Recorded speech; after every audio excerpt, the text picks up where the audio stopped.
You see it. You see it. Detroit Den 313. We are back. Stephen Will. Talking about Detroit Lions football, guys. You guys requested it and we made it come to fruition. Steve had to move some mountains as I did, but happy to do it, man. Happy to do it. So today, man, we are about to be talking about something that maybe it's gonna be controversial, maybe it's not. And I say maybe because just leading you guys in, uh at work, I brought up a subject just talking about Lions of who is the heart and soul.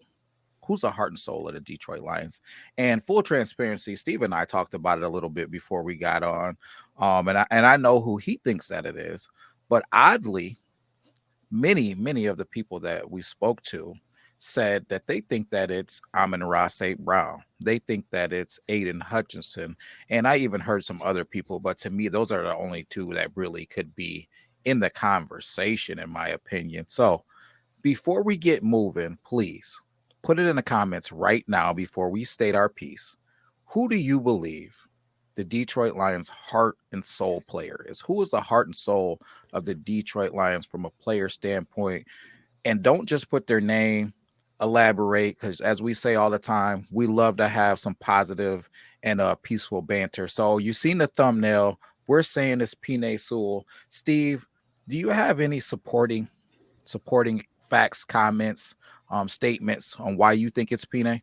I don't recall saying it was Penei Sewell. Are we just not going to show Tom Kennedy any love on this Unbelievable. on this show? Like longest ventured practice squad guy. Like, oh god, he's the glue guy. You can't have bricks without putting down a little mortar first. All right, Tom Kennedy is. No, without a doubt, my favorite player. And he's the most I don't know if underrated is the right word, but not even underappreciated. I don't know what word I want to look for, but a player that if you're like a fantasy football guy, you don't have Penei Sewell on your team. Like, okay, you could pick up a Amon-Ra St. Brown, you could pick up the Lions defense and have all those guys, and it kind of might wash your brain a little bit. But my favorite part of Lions games, without a doubt, is the 1 minute before we go into the tunnel. Penei Sewell rallies the boys around him. And I can't even hear what he's saying, and I'm ready to run through a brick wall. I could just tell by his body language and his yelling. And then I usually hop on Twitter at some point during the game, and they have it uploaded, and I'm like, there's just no chance we're losing today. Like, yeah, there's a better chance of the rapture happening today than the Detroit Lions losing. Yeah, that is literally one of my favorite things as well about the Detroit Lions games, man. And I'm looking for it. When I see him starting to, and those guys rallying around him, it kind of reminds me of Ray Lewis, and you see where Ray Lewis took his team, right? Ray Lewis getting the boys around and he's giving that speech, and everybody on that team is now committed to dang near dying on the field to go take care of their business. I think that's what Penei means to the Detroit Lions. And I just think about this is where it started, man. Like this was Brad's first draft pick for the Detroit Lions. He is the heart and soul because for another reason, it started with him. He brought the mentality, he brought the intensity level, he brought the violence. He is everything that the Detroit Lions have decided that they're going to brand this team to be, right? When we're talking about grit, we're talking about Penei Sewell. Just a little story that I happened to run into just doing some digging where I thought I knew most of the public things about him. I ran into this. So he grew up, he always makes mention to this place that he grew up in, and he calls it a shack. And I was like, people say stuff or whatever. Maybe it was a beat up home. We found it, and take a look at this. This is humble beginnings. Future Detroit Den 313 headquarters right there. Yep. So, yeah, man, I was like, man, this is kind of crazy. And if you know him and his siblings, he's got some big boys. His brother plays for the Bears. Noah. He was drafted by the Bears. I don't know if he's still with them. Yeah. So, and he's a big boy too, man. So just thinking about, and if you've seen his dad, it's a lot of girth that was in that house, is what I'm saying. So girth. So man, it's humble beginnings, man. There's some stories about his dad, them not being able to afford football, so they were filling 2 liters up with rocks, right, to use as footballs to teach them the game. I'm like, man, I hear people using the term all the time, hey, the Detroit Lions players are different or they're built different. I think that's pretty much the epitome of built different. You're playing football with two leaders filled with rocks. It's his mentality is everything that we need. And I just think about this, and I know some of you guys might disagree, and you might come with me and or come for me, and that's okay. But if you subtract Penei Sewell from this team, I feel like it will be not just a loss from a talent standpoint and what he does on a football field. It'll be a huge leadership loss. If you remove Amon-Ra St. Brown, um, it would be a huge hurt to our offense. But he's even self-proclaimed himself as a guy who just leads by example doing his work. He's not a guy that's going to rally the boys around and make sure they're dialed in to go out and get after it. Aiden Hutchinson, kind of the same thing. He's not really a guy that you see giving motivational speeches week ins and week outs. Like, I see him doing it in moments. I don't want to make it like he can't do it. But Penei Sewell, every single Detroit Lions game, you see him getting the boys ready. Every single practice, you see him eyes focused and dialed in. So to me, man, I just think that it's just not even close. And I'm open to listening to other people's 2 cents, but I'm just going to be hard pressed to change my mind. I think a couple years ago when we played New England and we were out of Amon-Ra St. Brown, we were a different team back then, and our offense was poo-poo. We didn't do good. We couldn't run the ball. We couldn't pass the ball. We couldn't protect. Like, we lost to Amon-Ra St. Brown, and our offense had no idea what to do. I think that was kind of like an eye-opener for Brad Holmes. In that following draft, he goes out, gets Sam Laporta, Jahmyr Gibbs, signs David Montgomery, makes our offense more versatile. Yeah. But the consistent factor in there is Penei Sewell. Like, I don't think he's missed a game. Like, we're talking about a guy who's, I say it all the time, and I'll stand on an island, best offensive lineman the Detroit Lions have ever had. I agree. It's not close. Future Hall of Famer, Ring of Honor, just got his contract. He's going to be sticking around for a while. He's going to be that consistent denominator that we're just going to count on for the next, hopefully, 10 more years. So, Steve, I'm going to put you in a hot seat real quick, and not the hot seat because I'm going to state my opinion too. We had a little conversation last night on the way out of the coach's office. There's about 5 or 6 coaches left. And I asked him, I said, who do you think is the best offensive lineman in the NFL right now?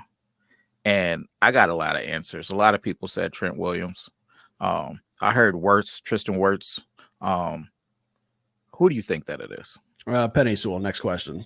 That period, man. Period. And I was fighting for our guy too in there, man. So guys, drop that in the comments as well. Do you feel like Penei Sewell is the best in the league right now? Because to me, I feel like there's nothing that he can't do, man. And not taking nothing away from Trent Williams, but he's getting up there. He's almost 40 years old now. He's 37, 38 years old. Like he's getting up there, and while he's still one of the best in the league, Penei is still he's still ascending, man. He's still getting better. The guy's catching passes. The guy's running out on screenplays. He's pulling. It's his athleticism. His abilities are endless, man. I wouldn't be surprised if we throw him a handoff on the goal line and let him run it in for a touchdown from the 1. I'm just thankful that he's on our team. I'm thankful that this is the route that we went. I think about that draft, and I hear oftentimes people making mention to, man, we missed out on Micah Parsons. Because I think Micah Parsons went 12. All right, we missed out on Micah Parsons, man. Knowing the things that I know now, I would have drafted Micah Parsons. Knowing the things that I know now, and although if you watch Detroit Den 313 since the beginning of this thing, you know I'm not a big Micah Parsons fan, but I am a fan of his game. I can't take anything away from his game. He's an absolute beast. But if I'm picking again, I'm still going with Penei Sewell because I don't believe that we make this turnaround with any other player from that draft. I remember that draft, and we weren't podcasting at the time. And I remember when the draft was going on, Detroit Lions I think we were like on deck. It was like pick 5 or 6, and it was like, all right, there's still some guys out there. And you texted me and you asked me, who's the pick at 7? And I said, I can't leave this draft without either Penei Sewell or Micah Parsons. Mm-hmm. Like, I need one of those two, not knowing who it was going to be. When the Bengals took Jamar Chase, I was a little surprised. I was like, I think they're going to take Penei Sewell, protect Joe Burrow. Like, that's what they need. But they decided to go with Jamar Chase and give him a weapon. Maybe it was the right move. Maybe it wasn't. You build the team from the trenches. That's my philosophy. But I needed one of those two guys. So Penei Sewell comes to the Lions. Do you remember his very, very first game, who he went against? Was it AD? It was a guy by the name of Nick Bosa. That's who it was. Yep. Welcome to the NFL. Here's one of the best pass rushers in the league. Yep. And Penei Sewell was playing left tackle that game because I think that's when Decker had his, I think it was like a hand injury or something. Mm-hmm. So he actually had to start the game at left tackle. Held his own. Yeah, he held his own. And after the game, Nick Bosa went up to Penei Sewell's parents and told them, your son's one of the best tackles I've ever played. Like he's a rookie. This is game one. Like he's only got 4 quarters under his belt. He's the real deal. Like I was just like, man, I don't know. Is he just saying that because, it's like the sportsmanship thing to do? Like they just whooped our butts on the field and it's just kind of like the nice thing to say. But as you see it, like growing year by year, game by game, going from left tackle, right tackle. And if anything ever happens to Decker, we think Penei Sewell is going to slide over and play left.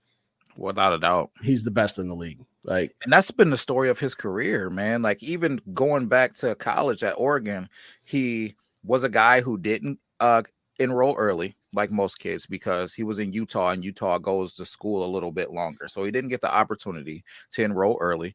But he did get to school and he was 17 years old. And on day 3, they had a senior, I can't remember who it was, but they had a senior offensive lineman that ended up going to play for the New York Giants.